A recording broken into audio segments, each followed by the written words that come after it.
देखिए work function क्या होता है मेटल का। सपोज ये हमने एक मेटल लिया है।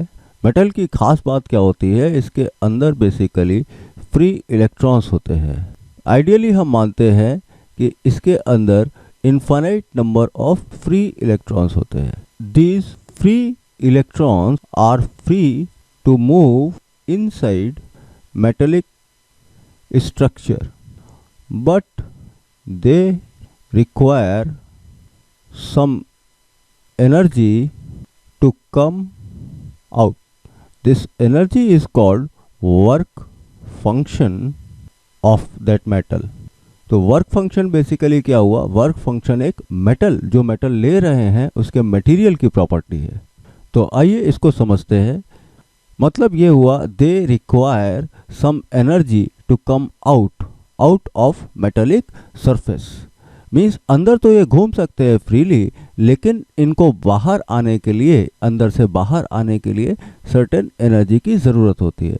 ये जो सरफेस है बेसिकली ये एक वॉल की तरह काम करती है, जो इन इलेक्ट्रॉन्स को अंदर बनाए रखती है। अब देखिए दो पॉसिबल तरीके हैं फ्री इलेक्ट्रॉन्स को एनर्जी देने के। पहला तो हो गया कोलिजन। कोलिजन में भी बेसिकली एनर्जी एक्सचेंज होता है, एनर्जी मिलती है पार्टिकल को। दूसरा क्या हो गया, दूसरा हो गया हीटिंग।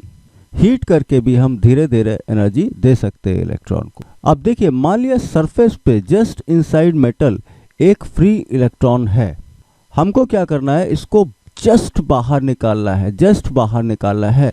तो वो एनर्जी जो इसको जस्ट बाहर निकाल दे उसको हम बेसिकली वर्क फंक्शन बोलते हैं। तो देखिए वर्क फंक्शन की डेफिनेशन क्या हो गई, इसकी डेफिनेशन हो गई minimum energy needed to eject a surface electron. अब अगर हम इलेक्ट्रॉन को वर्क फंक्शन से ज़्यादा एनर्जी दे देंगे तो वो काइनेटिक एनर्जी के फॉर्म में सरफेस के बाहर इलेक्ट्रॉन के पास रहेगी। तो जो दो तरीके बताए थे, पहला है कोलिजन। इसमें हम क्या करते हैं, इलेक्ट्रॉन को फोटोन के साथ कोलाइड कराते हैं, इससे एनर्जी एक्सचेंज होता है और इलेक्ट्रॉन बाहर आ जाता है। जो इलेक्ट्रॉन बाहर आता है वो किसकी वजह से आया, फोटोन की वजह से आया, इसलिए उसको फोटो इलेक्ट्रॉन बोलते हैं। और इस प्रोसेस को फोटो इलेक्ट्रिक इफेक्ट बोलते हैं। दूसरा तरीका है हीटिंग से।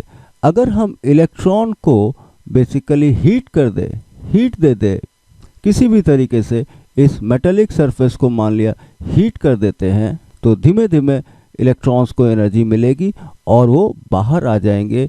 इलेक्ट्रॉन बाहर आ गया। अब देखिए ये इलेक्ट्रॉन किसकी वजह से आया, थर्मल एनर्जी की वजह से आया, इसलिए इसको थर्मल इलेक्ट्रॉन बोलते हैं।